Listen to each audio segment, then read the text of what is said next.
dahil maging ang iconic mammal ng bansang ito, biniyayaan din ng insulating fur. Ito ang takin, ang pambansang hayop ng Bhutan. Isa itong malaking uri ng hoofed mammal na matatagpuan sa Eastern Himalayas at minsan makikita rin sa kagubatan ng China, India at Myanmar. Bukod sa makapal na balahibo, ang kanilang katawan ay naglalabas ng isang uri ng natural oil. Ito ay nagsisilbi nilang raincoat.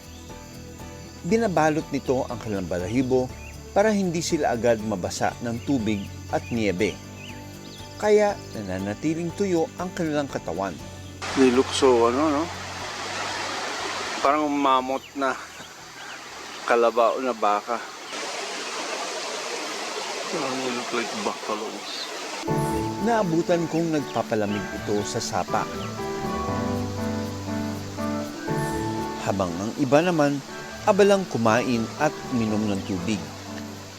Ang kanilang bigat umaabot ng halos 600 kilo o kasing bigat ng isang maliit na kotse.